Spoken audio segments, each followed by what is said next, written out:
कि Arvind sir is the person who made mechanical engineering easy, जिन्होंने आसान बना दिया मैकेनिकल इंजीनियरिंग को।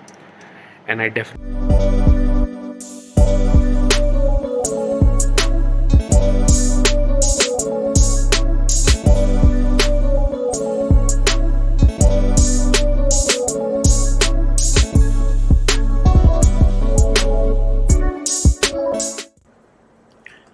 चलिए, today we will discuss the forces in orthogonal machining. तो बच्चों, कल जो डायग्राम हमने देखा था वो डायग्राम अगर अपने को ध्यान में है तो फोर्सेस इन ऑर्थोगोनल मशीनिंग हम आसानी से कैलकुलेट कर सकते हैं। मैं डायग्राम ड्रॉ कर लेता हूँ सबसे पहले एक बार।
चलिए, तो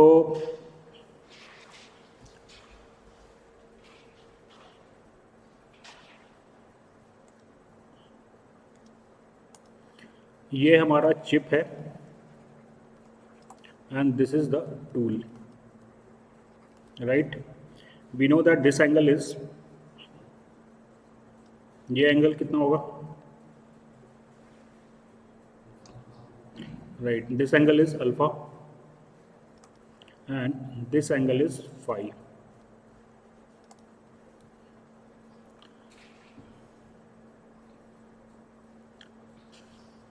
ठीक है बच्चों, चलो अब cutting force acts in the direction of cutting velocity. Cutting force जो है वो कटिंग वेलोसिटी की डायरेक्शन में एक्ट करेगा। तो किस डायरेक्शन में कटिंग फोर्स एक्ट करेगा, वेलोसिटी के डायरेक्शन में। ठीक बात है, तो ये मेरे को मिल गया कटिंग फोर्स का direction. Is that clear? Cutting force के परपेंडिकुलर डायरेक्शन में जो फोर्स एक्ट करता है उसको हम कहते हैं thrust force. And the resultant of cutting force and thrust force is R. FC और एफटी क्या है, म्यूचुअली परपेंडिकुलर फोर्सेस है। Ft जो है that is perpendicular to the Fc। तो Ft जो है वो अपवर्ड डायरेक्शन में एक्ट करेगा। Ft will act in the upward direction. Shear force कहां एक्ट करेगा,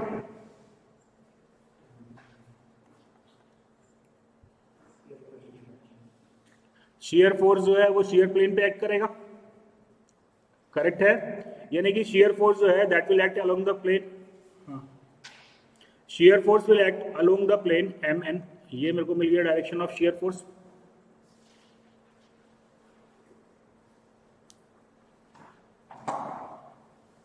करेक्ट है। एफ एस के परपेंडिकुलर फोर्स है एफ एन। तो एफ एस क्या है, F S is the force acting in the shear plane. Fs is the force acting in the shear plane. Then what is Fn?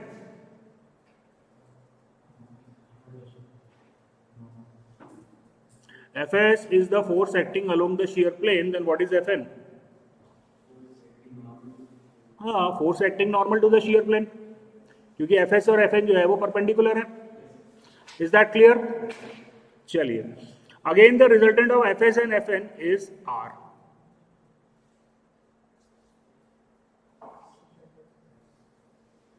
right?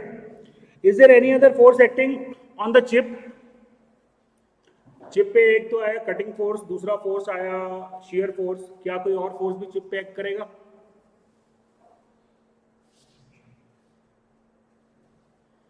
क्या friction force act करेगा chip पे? Yes और no? कहां act करेगा friction force?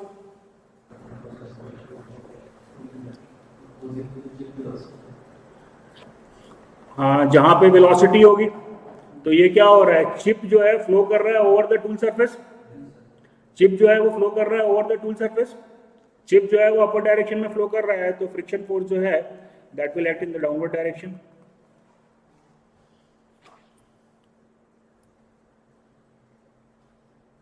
ठीक है, what is F? F is the frictional force acting, कहां पे एक्ट कर रहा है? कहां पे एक्ट कर रहा है? चिप टूल इंटरफेस पे एक्ट कर रहा है। F is the frictional force, frictional force F is the frictional force acting on tool chip interface, on tool chip interface. अब F के परपेंडिकुलर आएगी normal reaction. How do I define normal reaction?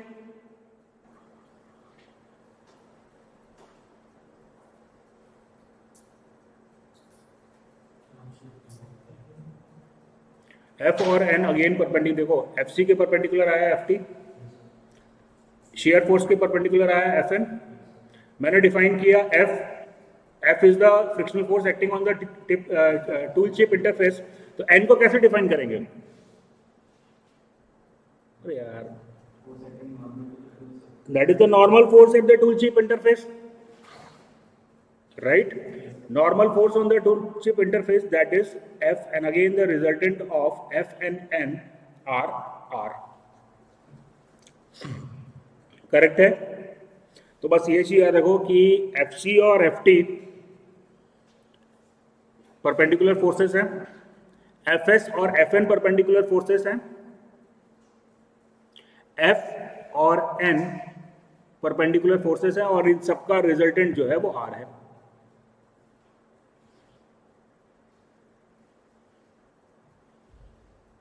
ठीक है, the resultant of all the forces are. अब during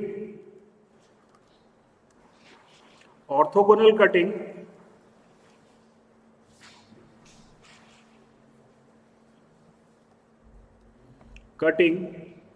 all the forces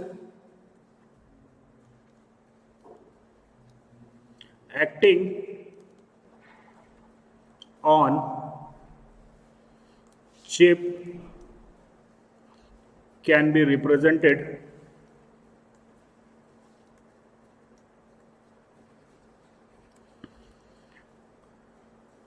in a circle known as merchant's circle, known as merchant's circle.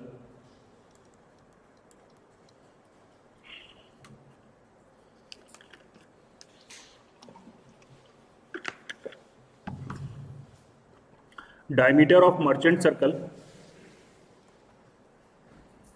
diameter of merchant circle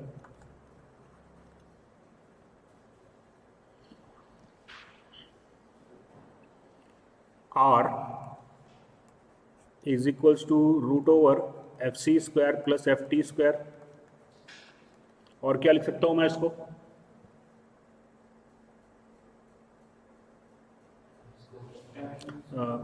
That is also equal to root over Fs square plus Fn square, or that is root over F square plus N square।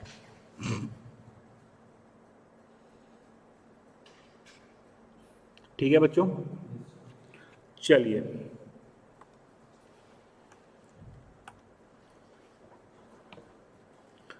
During machining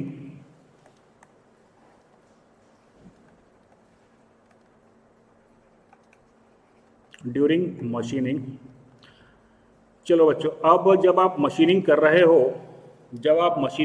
हो, तो क्या क्या data आपके पास में available होगा। देखो, आप मशीनिंग कर रहे हो तो भैया टूल आपके हाथ में होगा। तो क्या आपके हाथ में होगा? हाँ जी, अल्फा। टूल आपके हाथ में होगा, तो जब आप मशीनिंग कर रहे हो तो अल्फा आपको मालूम होगा। करेक्ट है। T1 को कैलकुलेट करने के लिए मेरे पास रिलेशन होती है, राइट। और T2 मशीनिंग के बाद अपन मेजर करते हैं, तो मशीनिंग हो रही है तो चिप फॉर्म हो रहा है। करेक्ट है, यानी कि T1 और T2 दोनों आपके पास अवेलेबल होगा, राइट। तो आपको मिल गया अल्फा, और आपके पास में है R, that is the ratio of T1 by T2। T1 अपन मैथमेटिकली कैलकुलेट कर सकते हैं फ्रॉम द ज्योमेट्री, और T2 तो मैं निकाल लूंगा क्योंकि चिप मेरे पास में अवेलेबल है। करेक्ट है, अल्फा आ गया, आर आ गया, so I can use the relation 10 phi is equals to r cos alpha divided by 1 minus r sin alpha।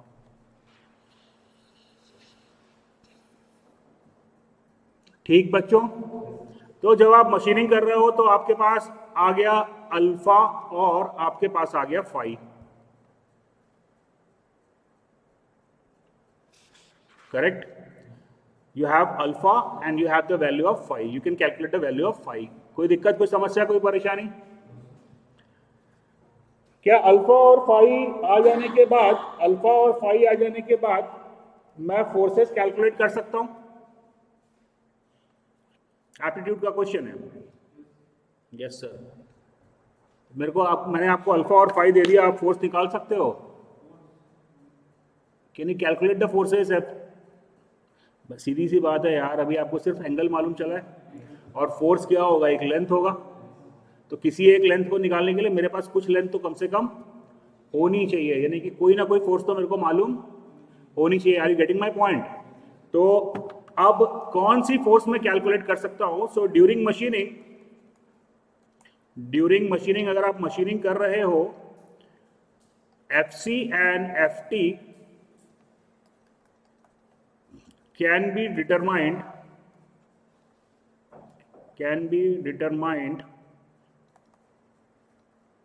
using dynamometer।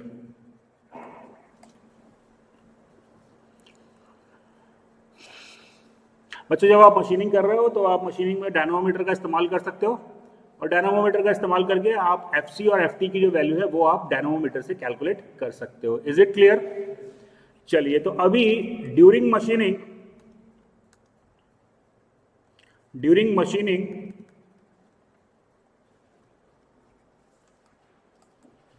हमारे पास में जो डेटा अभी आ गया है वो क्या है? अल्फा मेरे को मालूम चल गया, फाई मेरे को मालूम चल गया। करेक्ट है, and I know FC and FT।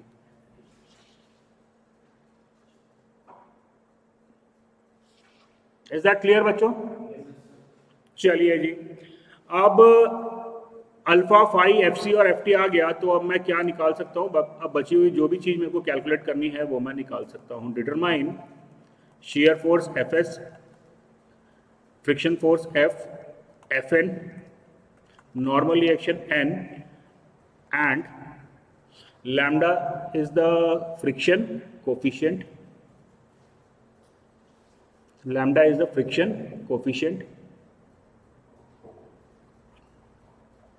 And I can also calculate the dynamic shear strength tau S.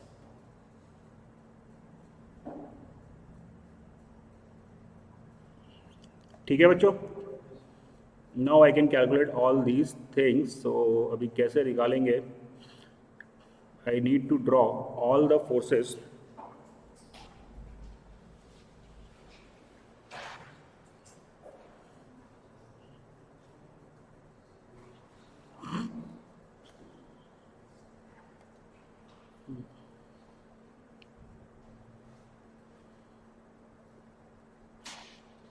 चलिए इसके लिए अपने को ड्रॉ करना पड़ेगा Mohr circle, sorry merchant circle. तो जो गिवन डेटा है उससे अपन स्टार्ट करते हैं।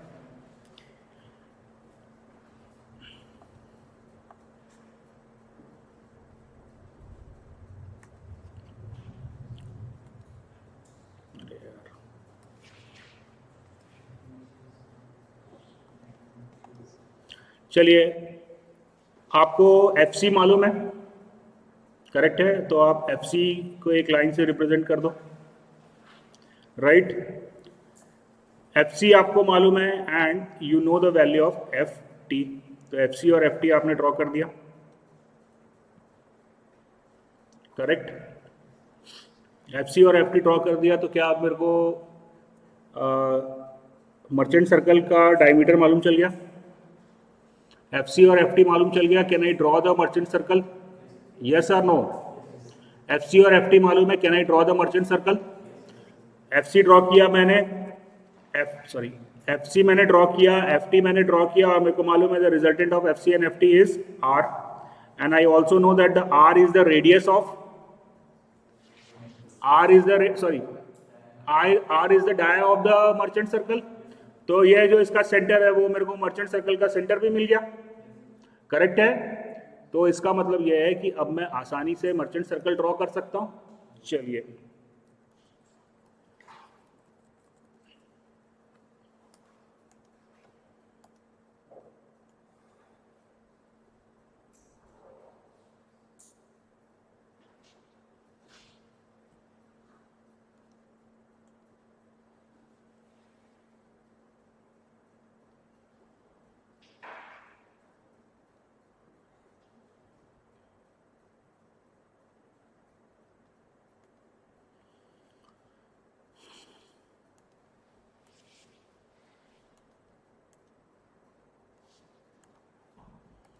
चलिए ये मर्चेंट सर्कल हमने ड्रॉ किया है। कैसे ड्रॉ किया है उसके लिए मैंने पहले एफ सी ड्रॉ किया है,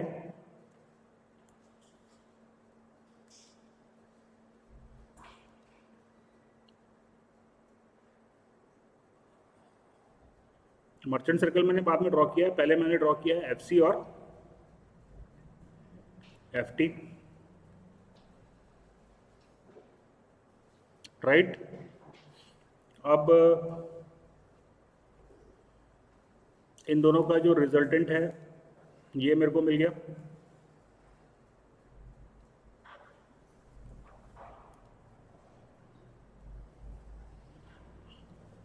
इन दोनों का रिजल्टेंट मेरे को मिल गया।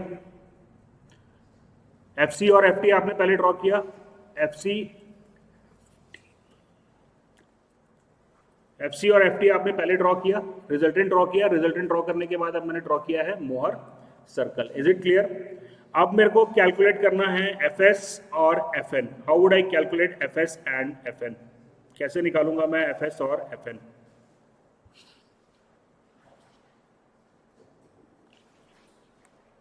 How would I calculate F S and F N? बड़ा सिंपल है, देखो इधर आओ। अरे यार कहाँ गया?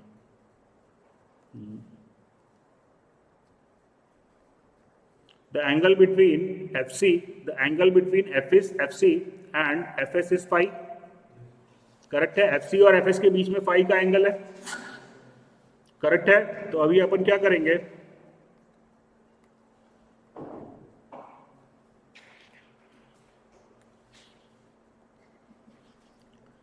ये मेरा लाइन जो है वो FC को रिप्रेजेंट कर रहा है, तो FC से phi डिग्री के एंगल पे मैं एक लाइन खींच देता हूं। ये एंगल जो है that is phi,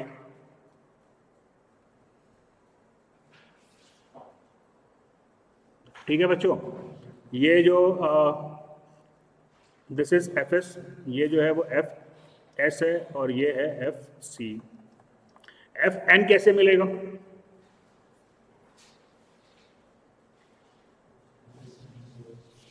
how do I find out F N?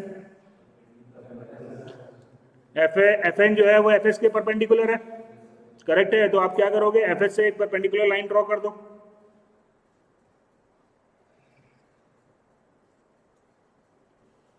F S से आप एक परपेंडिकुलर लाइन ड्रॉ कर दो, ये आपको मिल गया F N, this is F N. Clear? चलिए, now how would I calculate a friction force and normal reaction?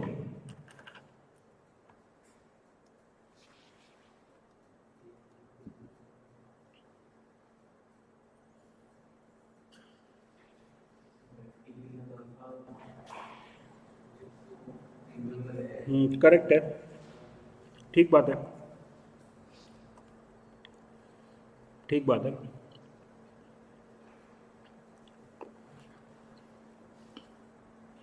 चलिए, कहाँ गया यार, कैसे गायब हो जाता है?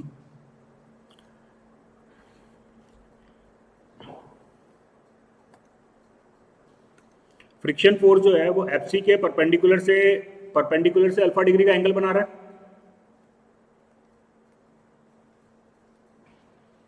एफ सी के परपेंडिकुलर से अल्फा डिग्री का एंगल बना रहा है, राइट? तो यहाँ से मैं ड्रॉ किया एक परपेंडिकुलर लाइन, और यहाँ से अब मैं क्या करूँगा, इससे, इस लाइन से, ये जो लाइन है, इस लाइन से अल्फा डिग्री का एक एंगल खींचूंगा।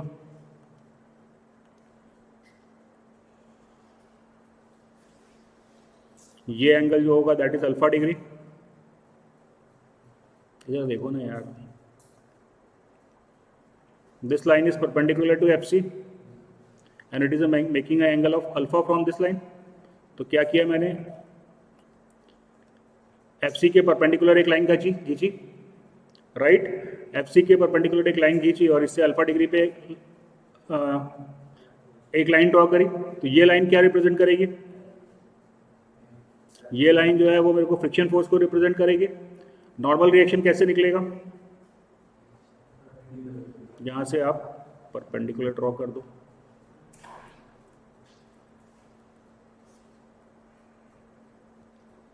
यहां से आप परपेंडिकुलर ड्रॉ कर दो।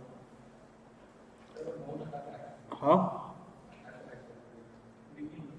क्या हो गया, क्या अटक रहा है? अरे यार, नेट तो ठीक चल रहा है।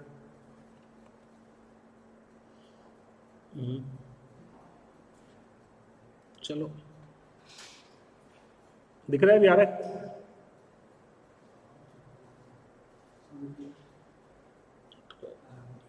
चलो,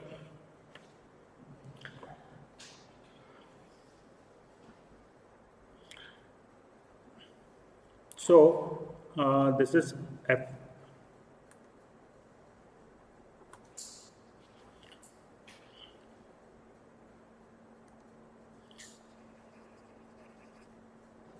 ये हमको मिला F C, this is F C, this is friction force F, and this is normal reaction N, this is Fs and this is Fn and this is Ft, right? चलिए, now let's try to find out the angle between Fc and R, angle between Fc and R, and angle between Fs and R, and angle between friction force and R.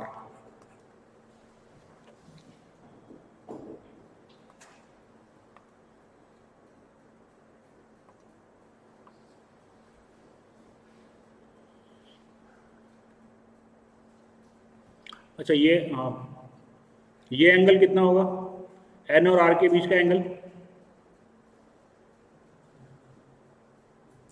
That is equal to the friction angle lambda.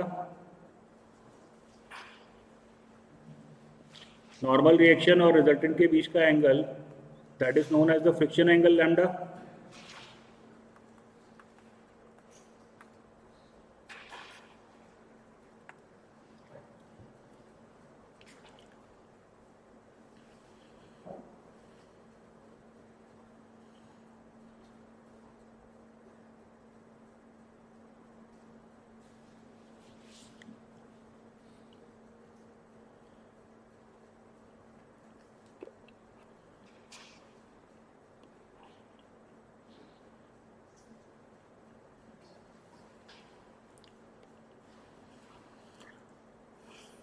What will be the angle between F and R? F और R के बीच का angle, ये angle 90 degree है, ये angle lambda है, तो ये एंगल मेरे को मालूम चल गया 90 minus lambda.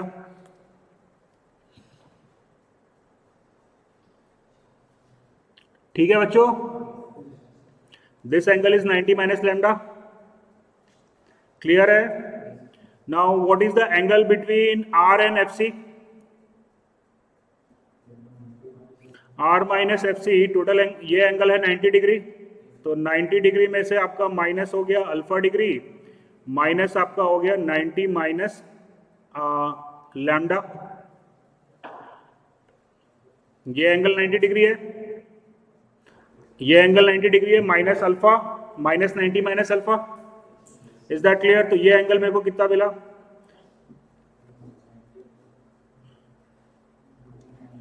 This angle is 90 sorry कितना आया?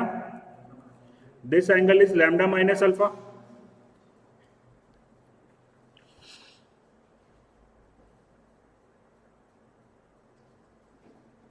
ठीक है बच्चों, what is the angle between FS and R?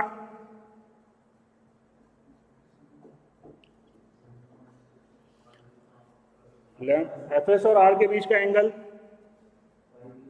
Pi plus lambda minus alpha. Is it clear? चलिए, अभी किताब आप देखेंगे तो बहुत बड़े बड़े फॉर्मूले हैं, कोई फॉर्मूला याद करने की आवश्यकता नहीं बस 3 डायग्राम याद रखो।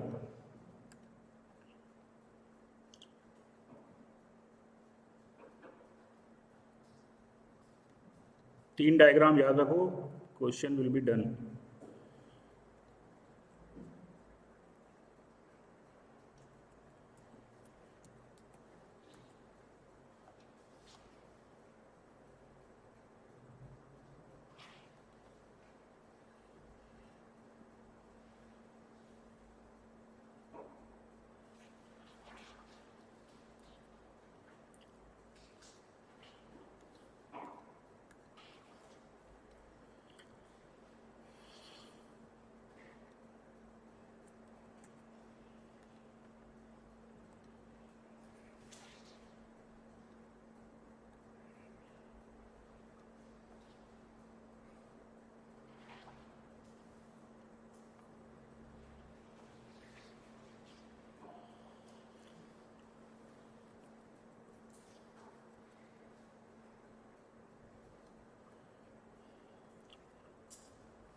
तीन ट्रायंगल बस आप याद रखेंगे, और कोई भी क्वेश्चन जो है नॉर्मली 2 नंबर का क्वेश्चन आता है और लगभग हर बार आता है। 3 डायग्राम आपको याद रखना है, आर और ये FC। करेक्ट है? तो तीसरी लाइन कौन सी होगी? ये तीसरी लाइन कौन सी होगी? FT। करेक्ट है? तो basically you have to memorise one thing, the angle between R and FC.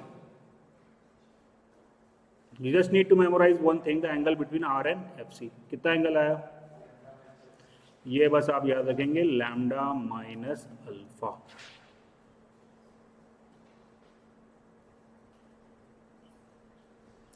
ठीक है बच्चों? ये R, ये FS, तो ये क्या होगा? FN, और ये angle phi plus lambda minus alpha. ये R, ये F, दिस एंगल R और F के बीच का angle 90 minus lambda, and this is normal reaction n. अच्छा, Fn और n both are the normal reaction, but what is the difference?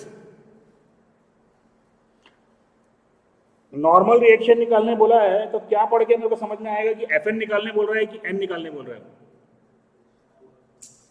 Fn is the normal reaction at, Fn किस पे normal है? Fs पे, Fs नहीं लिखा रहेगा question में. Fn is the normal force on the shear plane, right? And n is the normal force on tool chip interface. Is it clear? On the tool surface. n जो है वो tool surface या tool chip interface पे normal force है. Is that clear? चलिए, तो बस आप ये तीन डायग्राम नहीं, तीन बस आपको याद क्या रखना है, R और FC के बीच का एंगल, R और FC इसको याद कर लीजिए बस, लैम्डा माइनस अल्फा. R और FS के बीच का angle phi plus lambda minus alpha, और F और R के बीच का एंगल 90 माइनस लैम्डा. तो just memorise these three diagrams and you would be able to solve any question. चलिए, अब जब अपन मशीनिंग कर रहे थे बच्चों, तो क्या क्या चीजें मेरे को मालूम थी? FC और FT मालूम था, करेक्ट है. अल्फा मालूम था, लैम्डा मिल गया, मिला कि नहीं? FC मालूम है, FT मालूम है, अल्फा मालूम है. Can I find out the lambda? Correct है. 10 lambda minus alpha is equal to FT by FC. Correct है. यहां से मेरे को मिल गया लैम्डा, राइट. और मेरे को मालूम है FT और FC मालूम चल गया, तो R मालूम चल गया, करेक्ट है. R मालूम चल गया और फाई मेरे को मालूम है, लैम्डा मैं निकाल चुका हूं, तो फाई लैम्डा अल्फा, ये एंगल मालूम चल गया, ये एंगल मालूम चल गया, और R मालूम है, यानी कि Fn और Fs मालूम चल जाएगा, करेक्ट है. तीनों जो है वो राइट एंगल ट्रायंगल है, तीनों जो है वो राइट एंगल ट्रायंगल है. तो या तो मेरे को दो लेंथ मालूम चल जाए, या एक लेंथ और एक एंगल मालूम चल जाए, तो बाकी सब चीजें मैं कैलकुलेट कर लूंगा. थर्ड ट्रायंगल में लैम्डा मैं निकाल चुका हूं, R मेरे को मालूम है, तो N और F जो है वो मैं कैलकुलेट कर लूंगा. This point is clear to everybody? आ रही है बात समझ में? तो बस ये तीन तो डायग्राम याद रखिए, और बाकी जो भी क्वेश्चन फॉर्मूला दिया हुआ है, कोई फॉर्मूला याद रखने की जरूरत नहीं है. Using these three triangles you can solve any question of orthogonal machining. Clear हुआ ये पॉइंट? चलिए,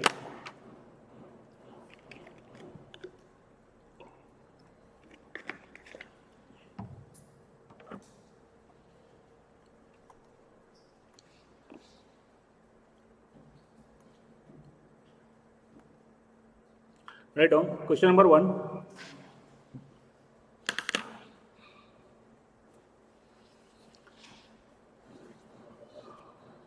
In an orthogonal machining,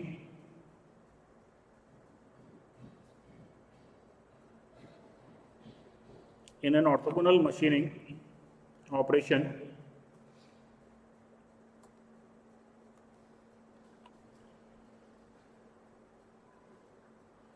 a tool of rake angle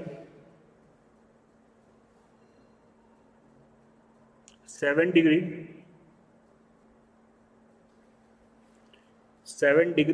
is used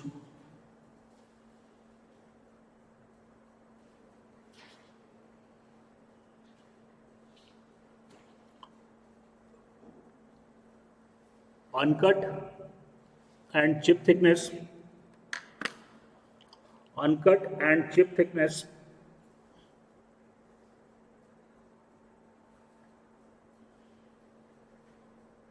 are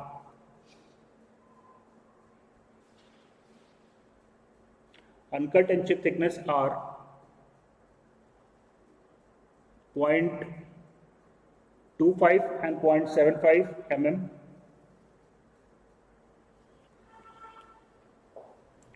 0.25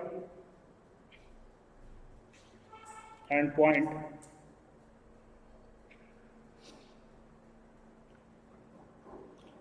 7.5 respectively.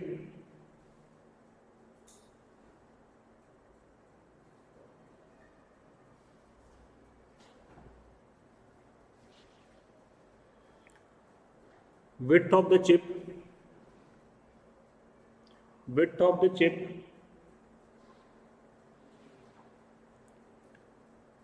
is 2.5 mm.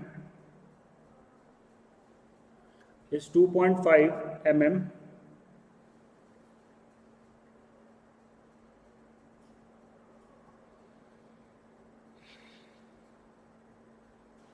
Cutting and thrust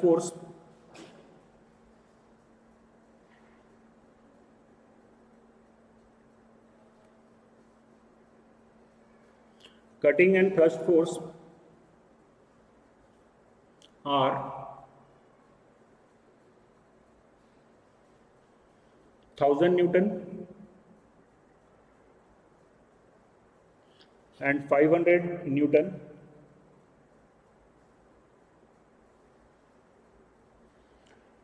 Determine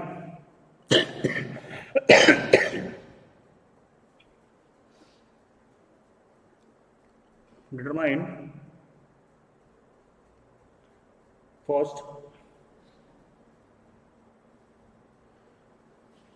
coefficient of friction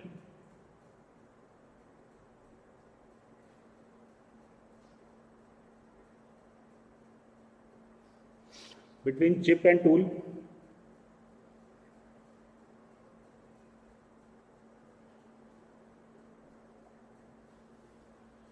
Second, shearing force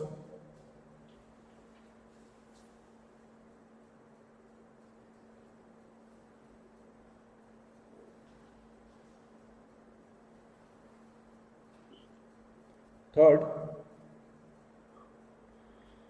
frictional force.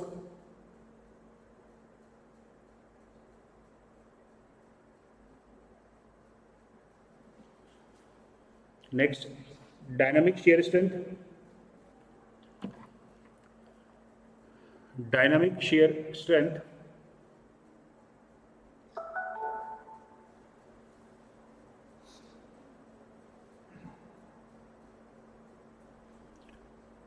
of chip. Dynamic shear strength of chip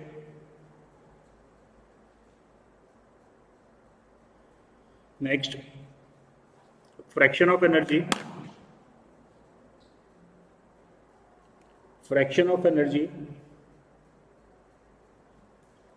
lost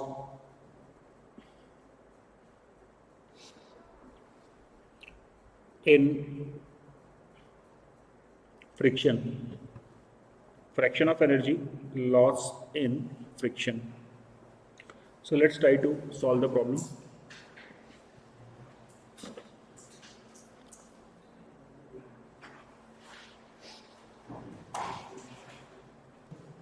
चलो बन गया बेटा, last to नहीं बना, ठीक कोई बात नहीं। चलो क्या क्या डेटा मेरे को दिया हुआ है। FC दिया हुआ है, कितना है 1000 Newton. FT 500 Newton.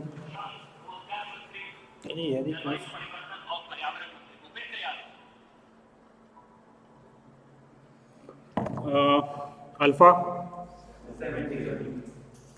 5। T1 T2 दिया हुआ है ना अपने को। T1 कितना दिया है 0.25 और T2 है 0.75। तो 5 मैं निकाल लूँगा। 10 phi equal to R cos alpha divided by 1 minus R sin alpha, right. R is equal to T1 by T2। So from here I got the value of phi। कितना आया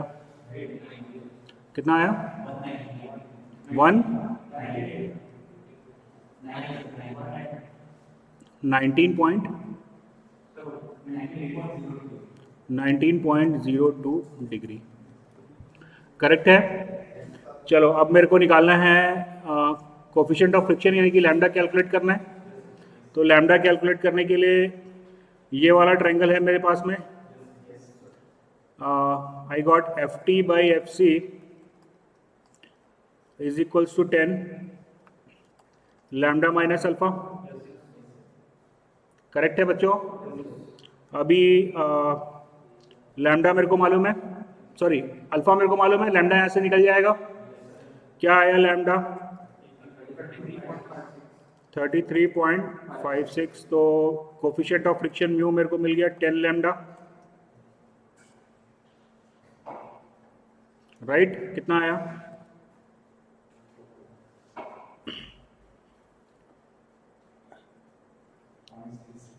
पॉइंट 66। Is that clear? चलिए अभी और क्या निकालना है मेरे को?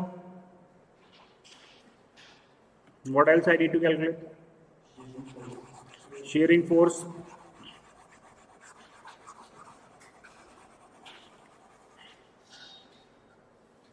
Fs is equals to R cos phi plus lambda minus alpha. Right? And I know that R is equals to root over Fc square plus Ft square. Is that clear? So I will get the value of Fs कितना आया? 111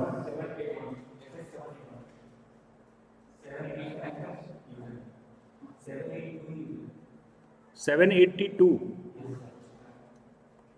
Newton. चलो Fs निकल गया। अभी मेरे को चाहिए friction force. F is equals to R cos lambda.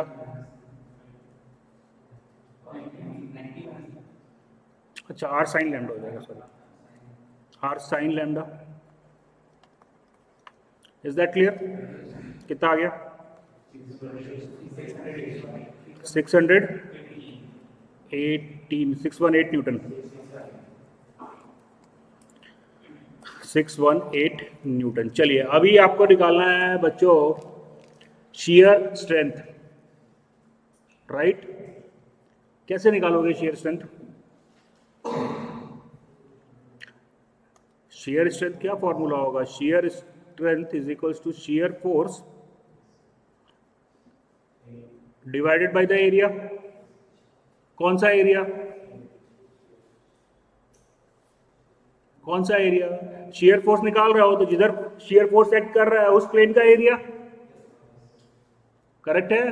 तो शियर फोर्स डिवाइडेड बाय क्या हो जाएगा? Area of the shear plane, right? और ये वाला डायग्राम देखो, बड़े आसानी से आप एरिया ऑफ शियर प्लेन निकाल लोगे। कहाँ गया यार? हाँ, ये डिस्टेंस कितनी है? ये डिस्टेंस कितनी है? T1, करेक्ट है? तो area of the shear plane क्या होगा? Area of the shear plane is equals to mn multiplied by the width of the chip. Is that clear? ये लेंथ मेरे को मालूम है T1 है और ये एंगल जो है वो फाई है, तो mn क्या हो गया? T1 divided by sine phi multiplied by W। कोई दिक्कत, कोई समस्या, कोई परेशानी? क्लियर है ये? Any doubt, any difficulty? चलिए तो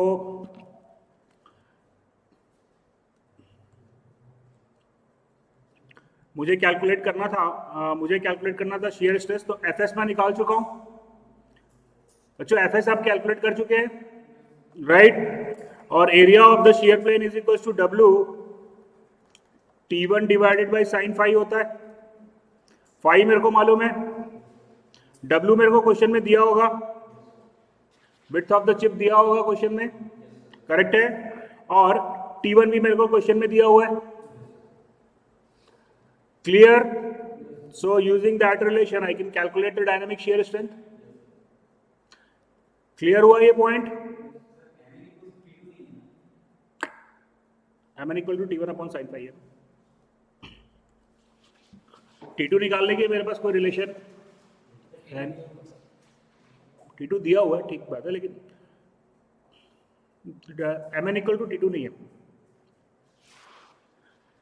चलिए अब मेरे को निकालना है amount of fraction of energy loss in the friction. कैसे निकालोगे? कितना एनर्जी आपने इनपुट किया है?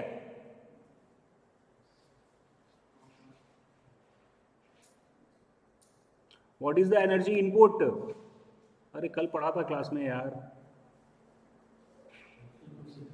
हाँ जी, F C into V C. आपने जो एनर्जी दिया वो आपने दिया F C into V C. Is that clear? अब जो एनर्जी आपने सप्लाई किया है इस एनर्जी का क्या होगा?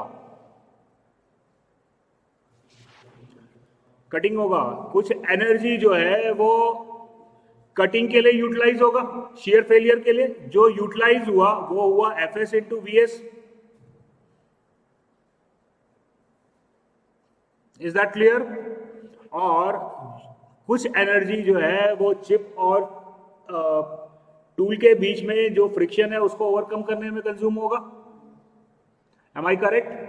तो that energy is F C into V C. बात समझ में आ रही है? सिंपल सा इक्वेशन है। Energy input F C into V C, cutting force multiplied by the cutting velocity, that is input energy. अब जो इनपुट एनर्जी है उसका एक हिस्सा चिप को शेयर ऑफ करने में खर्च हो रहा है और कुछ हिस्सा फ्रिक्शन के अगेंस्ट खर्च हो रहा है। Am I correct? तो हाँ, अरे सॉरी यार, सॉरी सॉरी सॉरी सॉरी, क्या होगा ये? क्या होना चाहिए? F friction force multiplied by velocity of chip, friction force into velocity of chip, sorry.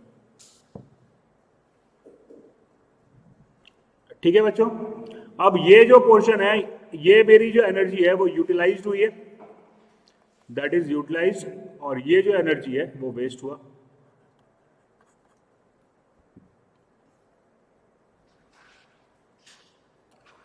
Clear? Is it clear to everybody? चलिए, so we can find out the fraction of energy. Fraction of energy utilized क्या बन जाएगा? Fraction of energy utilized is equals to F S upon F C multiplied by V S upon V C.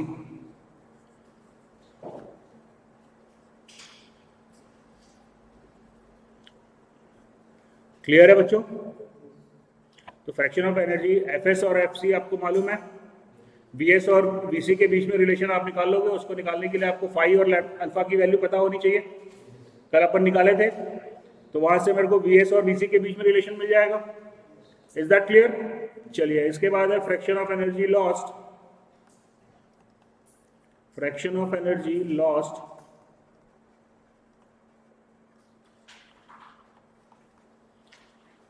That is क्या बनेगा formula? Friction force multiplied bye chip velocity divided by cutting force into cutting velocity.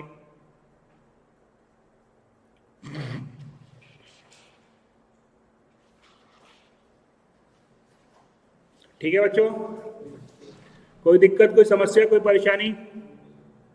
Clear है ये? चलिए जी, तो बेटा अभी अपन ने बात किया जब मशीनिंग हो रही थी। अभी जो डेटा मेरे पास अवेलेबल था वो कब मिलेगा मेरे को? एफ सी और एफ टी कैसे मालूम चला मेरे को?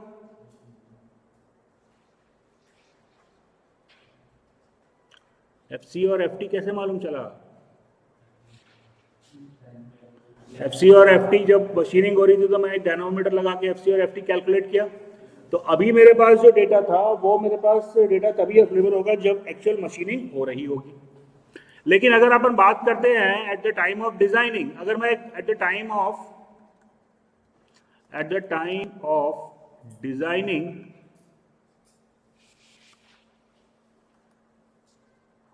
a machine tool, मेरे को एक मशीन टूल को डिजाइन करना है, ठीक है बच्चों। चलिए जी, अब अगर मेरे को मशीन टूल को डिजाइन करना है तो डिजाइन करने के लिए टूल में कितना फोर्स आ रहा है ये मेरे को पता करना पड़ेगा। ध्यान से सुनना अभी, है ना। आप किसी मशीन टूल को डिजाइन करोगे तो पहले तो मेरे को पता होना चाहिए ना कि मैक्स एग्जैक्ट फोर्स ना बताओ, फिर भी किस ऑर्डर में फोर्स इस पे आएगा उसका अंदाजा मेरे पास में होना चाहिए। ये नहीं कि जब मैं टूल को डिजाइन करने जा रहा हूं तो I should know the approximate value of the cutting force and thrust force, correct. When I am going to design machine tool I should know an approximate, या एक ऑर्डर मेरे को पता होना चाहिए कि एफसी और एफटी जो है वो किस ऑर्डर में आएगा, करेक्ट। अब बात कर लेते हैं कि जब हम डिजाइन करने जा रहे हैं तो उस समय हमारे पास में क्या क्या डेटा अवेलेबल रहेगा। तो जो डेटा मेरे पास data at the time of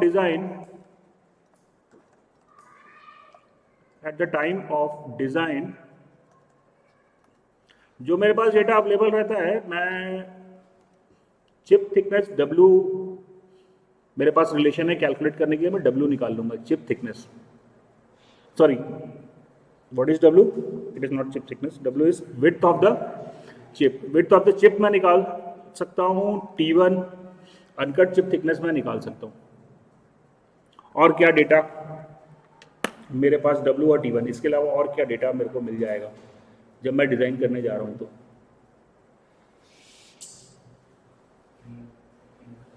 हाँ, मैं टूल डिजाइन करने जा रहा हूं तो मैं कटिंग टूल कौन सा यूज करूंगा मेरे को मालूम है। कटिंग टूल कौन सा यूज करूंगा तो वहां से मेरे को अल्फा मिल जाएगा, करेक्ट है। कौन सा मटेरियल मैं कट करने जा रहा हूं और टूल का मटेरियल क्या है, तो वहां से मेरे को कोफिशिएंट ऑफ फ्रिक्शन म्यू मिल जाएगा। म्यू मिल गया यानी कि मेरे को लैम्डा मिल गया।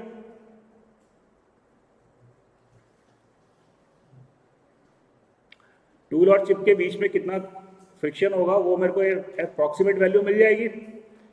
म्यू मिल गया मतलब मेरे को लैम्डा मिल गया। बच्चों बात समझ में आ रही है? अभी हाँ, एक डेटा मेरे को और मिल जाएगा। कौन सा मटेरियल मैं कट करने जा रहा हूं उसके लिए मेरे को एक approximate value of dynamic shear strength मिल जाएगी। आई बात समझ में? That's it, that's it, this is the data that I can obtain. अब ये डेटा को यूज करके मेरे को फाइंड आउट करना है एफसी और एफटी। क्या आपको लग रहा है कि ये डेटा एफसी और एफटी को निकालने के लिए सफिशिएंट होगा?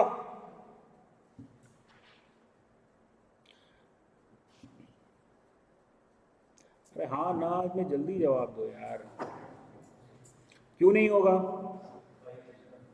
5 चाहिए, 5 होगा तो क्या हो जाएगा? करेक्ट है 5, हाँ ठीक बात है। अभी जो डेटा है वो इनसफिशिएंट है क्योंकि मेरे को कोई भी लेंथ नहीं मालूम चली है।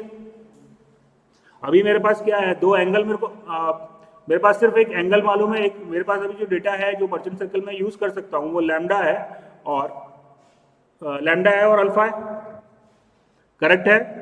और अगर मेरे को फोर्स निकालना है बच्चों तो मेरे को कम से कम एक फोर्स पता होना चाहिए,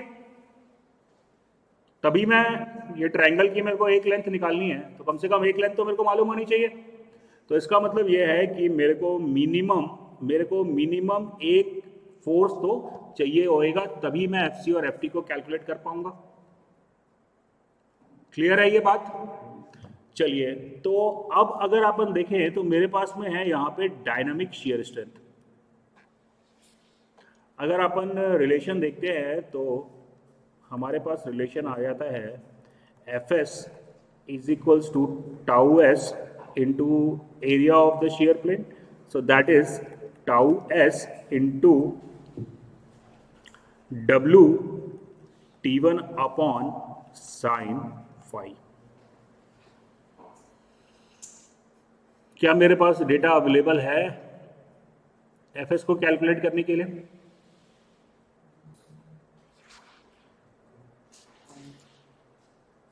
क्या मेरे पास डेटा है एफएस को कैलकुलेट करने के लिए? टाउ एस मेरे को दिया हुआ है, डब्ल्यू मेरे को दिया हुआ है, T1 मेरे को दिया हुआ है, और फाई मैं कैलकुलेट कर लूंगा using the relation tan phi equal to R cos alpha divided by 1 minus R sine alpha से, राइट? यहां से मेरे को फाई मिल जाएगा। आर नहीं मालूम है, चिप थिकनेस रेशियो मेरे को नहीं मालूम है, करेक्ट है? तो कल की क्लास में मैंने बोला था ये फॉर्मूला एग्जैक्ट तो है, लेकिन कई बार जब मैं डिजाइन कर रहा हूं at that time I do not have the value of R, तो बच्चों ये वाला फॉर्मूला हम यूज नहीं कर पाएंगे, राइट? चलिए, अब बात यह है कि मैं अभी डिजाइन कर रहा हूं तो I am not interested in actual value of the cutting force, मेरे को एक रेंज चाहिए मोटा मोटी, राइट? तो अब मैं क्या करूंगा, अब मैं कुछ एजम्पशंस लेता हूं and then I will try to find out the value of phi. Phi मिल जाएगा तो तीन एंगल आपके पास में आ गए, अल्फा, लैम्डा और फाई, और आपको एक फोर्स मिल जाएगी F S, then you can calculate all other forces, तो फिर काम अपना आसान हो जाएगा। तो अब अपने को फाइंड आउट करना है द वैल्यू ऑफ फाई, और वैल्यू ऑफ फाई मैं 10 फाई वाले फॉर्मूले से कैलकुलेट नहीं कर सकता। क्लियर हुआ ये point? Eight that time I need the different relations. चलिए देखते हैं कैसे निकालेंगे। तो बहुत सारे शेयर एंगल रिलेशन है, लेकिन सब अपन नहीं पढ़ेंगे, अपन पढ़ेंगे सिर्फ एक इंपॉर्टेंट रिलेशन जिसे हम कहते हैं Ernst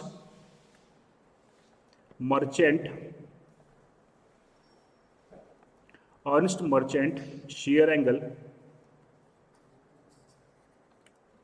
relation. It assumes that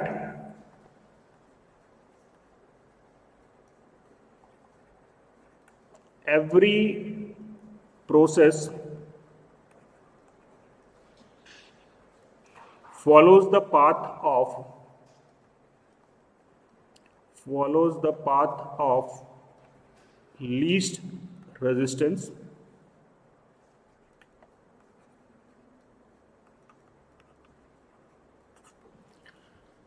तो बच्चों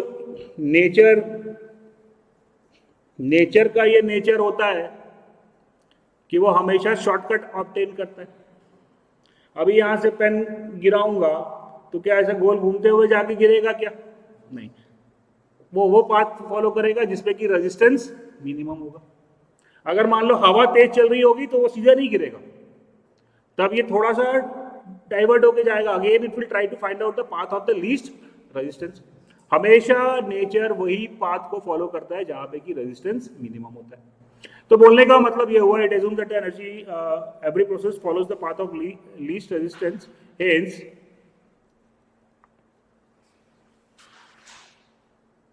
shear angle phi will be such that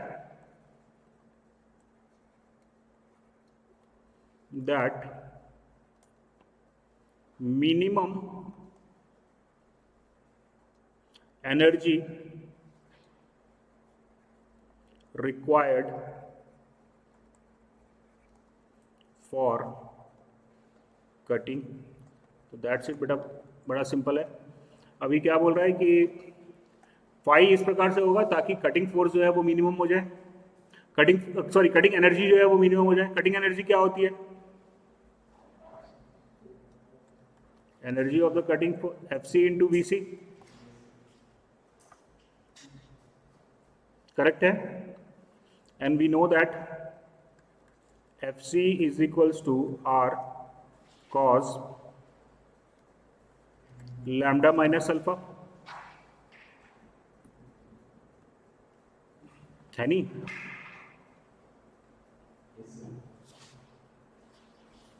F C is equal to R cos lambda minus alpha, clear? And F S मैं निकाल सकता हूं in terms of phi. I can write F S is equal, या F S equal to R cos phi plus lambda minus alpha. Is that clear? तो F C मेरे को मिल गया और मेरे को मिल गया R is equals to F S divided by cos phi plus lambda minus alpha.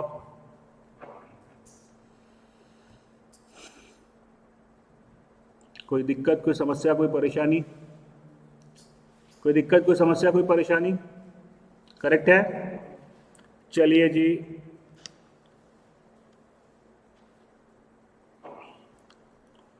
And we know that Fs is equals to W T1. अरे यार,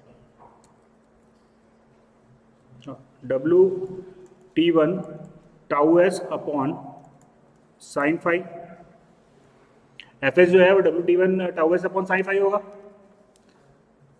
बच्चों क्लियर है ये? कोई दिक्कत? हाँ.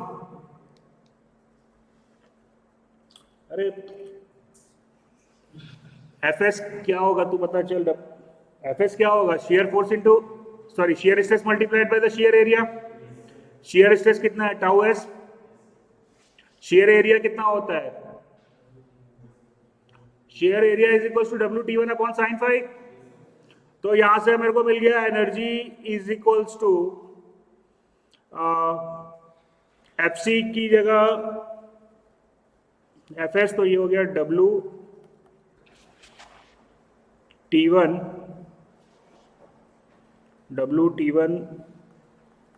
Tau S cos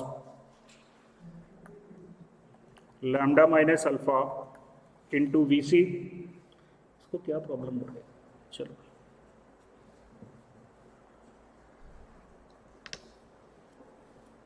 divided by sine phi into cos phi plus lambda minus alpha. हाँ,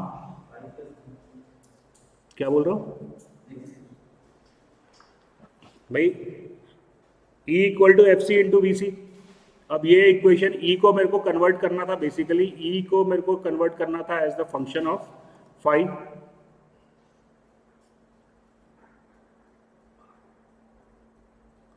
E is equals to W T1 tau s cos lambda minus alpha into Vc divided by sin phi into cos phi plus lambda minus alpha.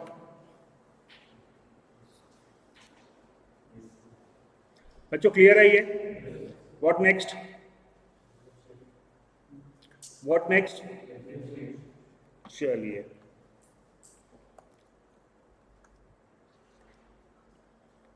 Ernst Merchant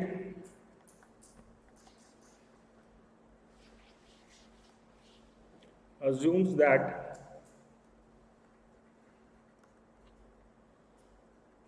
cutting energy is independent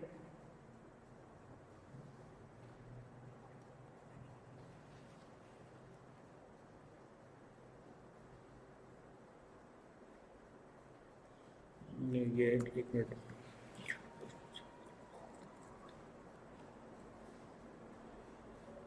that W T1 tau s are independent on phi. तो बच्चों Ernst merchant ने ये मान लिया कि भैया ये जो बाकी टर्म है इस रिलेशन में W T one tau S V C, बाकी सारे टर्म जो है उनमें से कोई भी टर्म फाई पे डिपेंडेंट, कोई भी टर्म फाई पे डिपेंडेंट नहीं है. तो फिर बाकी सारे टर्म को मैं कांस्टेंट मान सकता हूँ. बाकी सारे टर्म को मैं कांस्टेंट मान सकता हूँ. अब एनर्जी को मिनिमाइज करना है तो मैं क्या करूँगा? D E by D phi equal to 0 करूँगा. और जब मैं इसको 0 करता हूँ तो मेरे को रिलेशन मिलता है 2 pi plus lambda minus alpha is equals to pi by 2. I get the relation.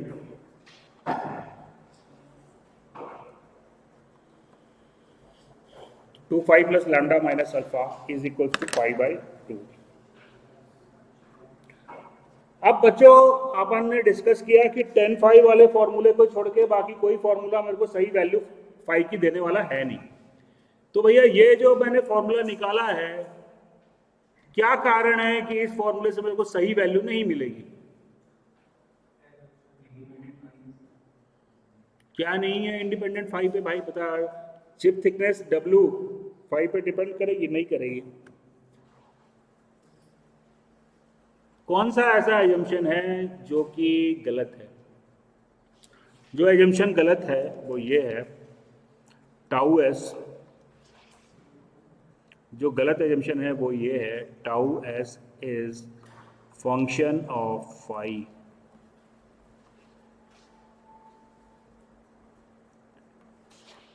कैसे भैया? टाउ एस तो मटेरियल की प्रॉपर्टी होनी चाहिए।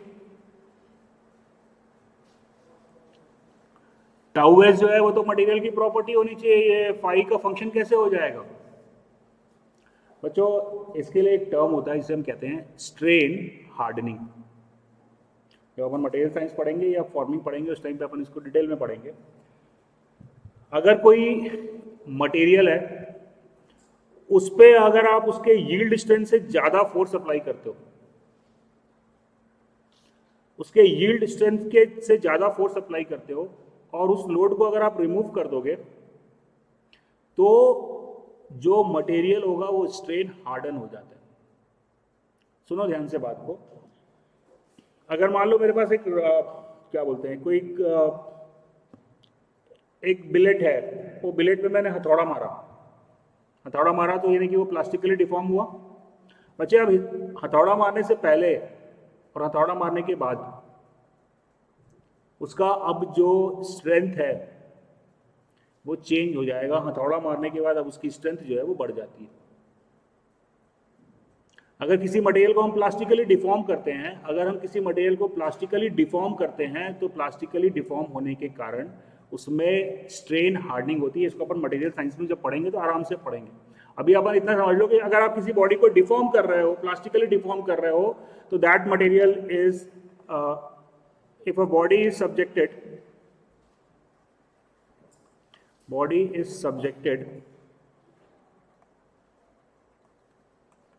to a stress beyond yield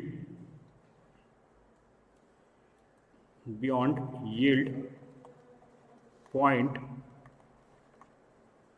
it will be strain harden.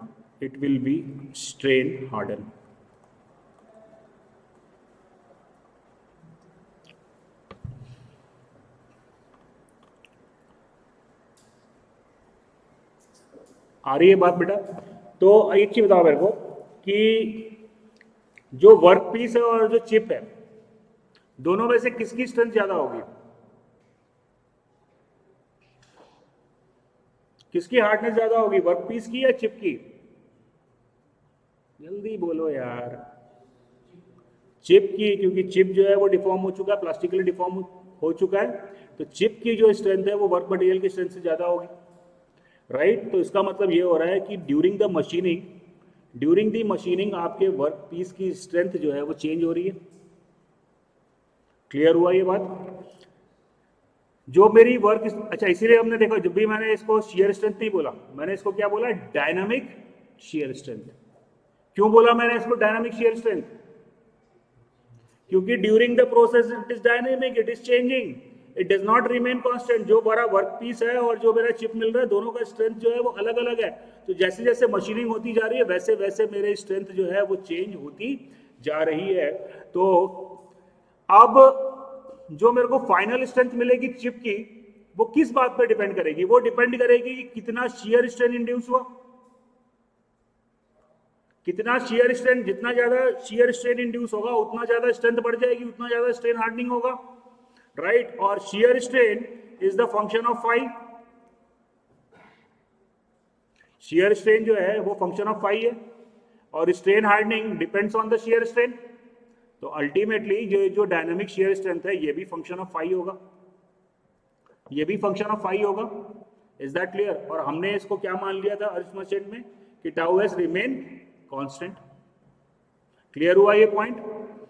तो दो मटेरियल मैं कंसीडर कर रहा हूं, एक plastic which is not subjected to strain hardening, and second is steel which is subjected to strain hardening.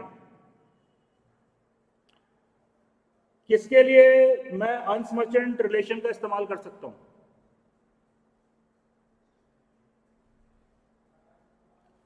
Plastic is not subjected to strain hardening and steel is subjected to strain hardening. तो plastic और steel किसके लिए मेरे को Ernst Merchant सही result देगा? Plastic के लिए, क्योंकि अर्न्स मर्चेंट गलत रिजल्ट क्यों दे रहा है? क्योंकि वो इफेक्ट ऑफ स्ट्रेन हार्डनिंग को कंसीडर नहीं कर रहा। करेक्ट है? और प्लास्टिक में चूंकि स्ट्रेन हार्डनिंग नहीं हो रही है, तो प्लास्टिक के केस में मेरे को सही रिजल्ट मिल जाएगा। लेकिन स्टील या एल्युमिनियम जहां पे स्ट्रेन हार्डनिंग होगी, वहां पे मेरे को सही परिणाम अर्न्स मर्चेंट से नहीं मिलेगा। This point is clear everybody? समझ में आई ये बात? तो ये जो रिलेशन अपन निकाले हैं earns merchant, it is based on assumption. तो जब मेरे पास कोई ऑप्शन नहीं होगा तो मैं इस फॉर्मूले का इस्तेमाल करूंगा, और ये फॉर्मूले का इस्तेमाल अगर करना होगा तो क्वेश्चन में दिया होगा, वहां पे लिखा होगा कि assume earns merchant relation is valid. Right? चलिए, इसके अलावा और कुछ इंपॉर्टेंट शेयर एंगल रिलेशन है, वो आप नोट कर लीजिए। Earns merchant, that is 2 phi plus lambda minus alpha is equals to pi by 2. Then we have modified Ernst merchant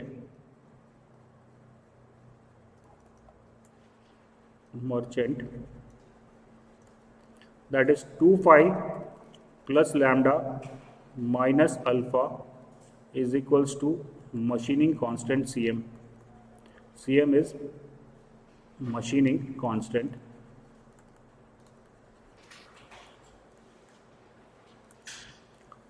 For plastic, Cm equal to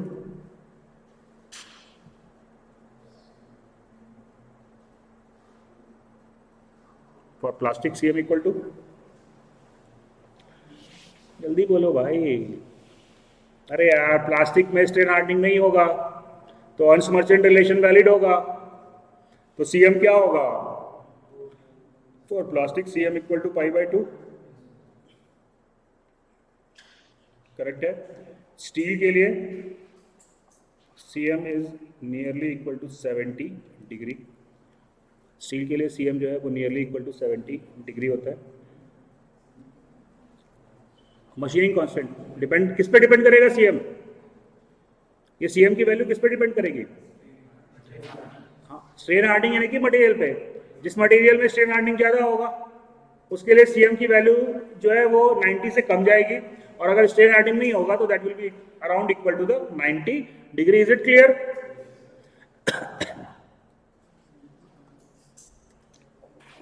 then we have Lee and क्या हुआ भाई?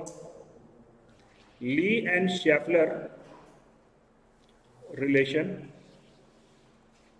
That is 5 plus lambda minus alpha is equals to pi by 4,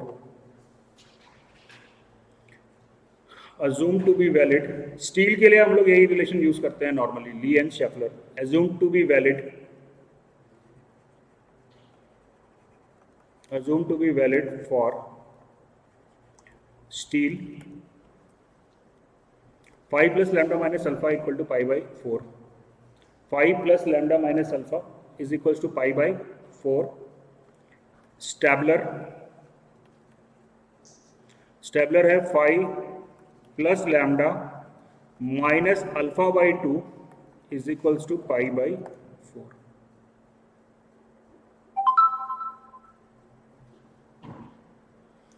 ठीक है बच्चों? Stabler 5 plus lambda minus alpha by 2, 5 plus lambda minus alpha by 2, हाँ, equal to pi by 4। Lee and Shaffer, Lee and Schaeffler.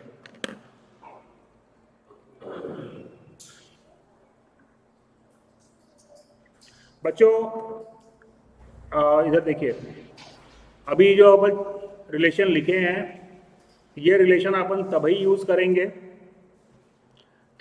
करेंगे जब question में लिखा हो कि Lee and Shaffer relation assume to be valid. Correct है? अच्छा, अगर मान लो कभी ऐसा कोई क्वेश्चन आ जाता है कि मेरे को डेटा कम पड़ रहा है, अगर मान लो ऐसा कोई क्वेश्चन आ जाता है जिसमें डेटा कम पड़ रहा है, तो आप ये अर्स मर्चेंट रिलेशन को यूज करके क्वेश्चन सॉल्व कर लेना, लेकिन वो क्वेश्चन फिर गेट में चैलेंज हो जाएगा। लेकिन आप सॉल्व, अगर आपको लग रहा है कि डेटा अवेलेबल नहीं है तो आप ये रिलेशन को इस्तेमाल कर लेना और क्वेश्चन सॉल्व कर लेना, लेकिन 90% चांस है कि वो क्वेश्चन फिर चैलेंज हो जाएगा। 90% क्या 100% चैलेंज हो जाएगा। क्यों चैलेंज हो जाएगा? हाँ, मेरे को कैसे मालूम कि अर्स मर्चेंट वैलिड है या वैलिड नहीं है? तो क्वेश्चन में आपको लिखा रहेगा, ये जब रिलेशन यूज करना है तो आपको लिखा होगा assume that Ernst Merchant relation is valid. Is that clear? तो अगर नहीं लिखा है तो इसका मतलब आप समझ लीजिए कि आप क्वेश्चन को सॉल्व करने में ध्यान नहीं दे रहे, कहीं ना कहीं कोई डेटा दिया हुआ है जिसका इस्तेमाल करके आप आंसर निकाल सकते हो, आपको ये रिलेशन यूज करने की जरूरत नहीं है। क्लियर हुआ ये पॉइंट? और हम लोग की गलती क्या होती है, सिंपल सा रिलेशन है, फट से लगाया और आंसर निकाल दिया, तो गलत हो जाएगा। जब आप एकदम कंक्लूड कर लो कि नहीं यार अभी नहीं निकल रहा, कोई डेटा मेरे पास में नहीं है, अब क्वेश्चन सॉल्व करने के लिए मेरे को अर्स मर्चेंट यूज करना, तभी आप यूज करोगे। और गेट में क्वेश्चन आएगा तो लिखा हुआ रहना चाहिए उसमें कि आप अर्स मर्चेंट रिलेशन को यूज कर सकते हो। क्लियर हुआ ये point? Any doubt, any difficulty to anybody? चलिए ठीक है, फिर कल डिस्कस करते हैं।